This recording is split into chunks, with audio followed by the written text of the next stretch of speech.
இதில் ஒரு different type of stacking flower தான் பார்க்க போகிறோம் நம்ம. அதே மாதிரி நம்ம ஒரு ஷேப்ஸுக்கு ஸ்ட்ரிங் ஒயரை ரெடி பண்ணி வச்சுக்கிடுறோம்.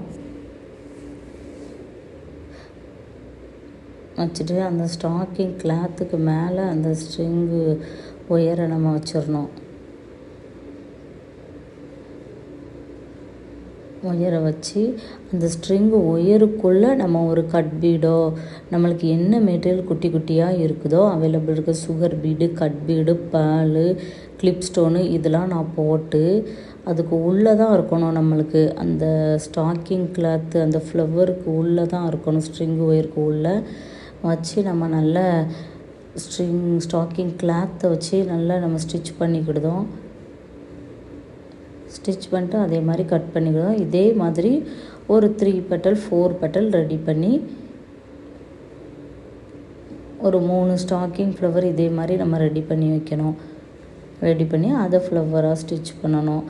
அது உள்ளே நல்லா நம்ம ஸ்டாக்கிங் கிளாத்தை நல்லா பிடிச்சி இழுத்து அப்புறமா இது வைக்கும்போது தான் நல்லா உள்ள எண்ணெய் இருக்குது அப்படிங்கிறது தெரியும். பாருங்கள், ball bead, cut bead, sugar bead எல்லாம் நம்ம உள்ளே வச்சு பண்ணும்போது ஒரு டிஃப்ரெண்ட்டாக இருக்குது. இதுக்கு முன்னாடி நம்ம கிளாத்தை வச்சு மட்டும்தான் பார்த்தோம், ஸ்டாக்கிங் கிளாத்தை வச்சு மட்டும்தான்.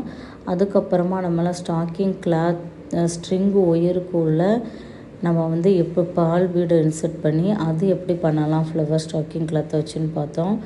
இது ஒரு டிஃப்ரெண்ட்டான டைப்பு. இது உள்ளே நம்மளுக்கு என்ன மெட்டீரியல்லாம் குட்டி குட்டியாக இருக்கோ அந்த மெட்டீரியல்லாம் அது உள்ளே போட்டு நம்ம இப்படி பண்ணி ஒரு ஃப்ளவர் ஷேப்புக்கு ஸ்டாக்கிங் ஃப்ளவரை நம்ம கொண்டு வரோம். எல்லா வீடியோலையும் நம்ம பண்ணுற மாதிரி இதை நம்ம ஸ்டிச் பண்ணிக்கிட்டோம். ஒரு 4 ஸ்டாக்கிங் ஃப்ளவர் நான் ரெடி பண்ணி வச்சுருக்கேன். அதை எல்லாத்தையும் வச்சு நம்ம ஸ்டிச் பண்ணி அதே மாதிரி நம்ம எல்லா ஃப்ளவருக்கும் கொடுக்க மாதிரி சென்டரில் நம்ம ஒரு ஃப்ளவர் கொடுத்துடணும். ஒரு பிளாஸ்டிக்கில் நான் இப்போ ஒரு பெரிய கலர்ஃபுல் கிளாஸ் டைப்பில் ஒரு டிரான்ஸ்பரண்டான ஒரு ஃப்ளவர் வச்சு தான் ஸ்டிச் பண்ண போகிறேன். இப்போ பாருங்கள், அந்த அடியில் உள்ள எல்லாமே மறைஞ்சிரும் நம்ம பெரிய ஃப்ளவராக வச்சு பண்ணும்போது.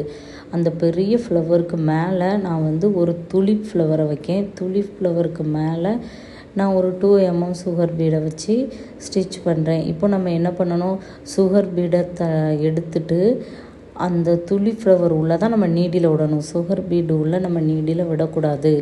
விட்டால் நம்ம தனியாக அப்படியே வந்துடும் மெட்டீரியல் எல்லாமே. அதனால் நம்ம சுகர் பீடை எடுத்து விட்டுட்டு அப்புறமா துலிப் ஃப்ளவர் உள்ள நீடியில் விட்டுருதோம். இப்போ நம்ம இதுக்கு ஒரு ஹேங்கிங் பண்ணுறோம். நம்ம ஹேங்கிங் பார்த்தோம், அந்த ஹேங்கிங்கில் நம்ம ஏதாச்சும் ஒரு டைப்பு ஹேங்கிங் பண்ணுறோம். இது லாங் டியூப் பீடை வச்சு நான் இருக்க கேப்பில் ஒரு ஹேங்கிங் மாதிரி கொடுத்துக்கிடுதேன்.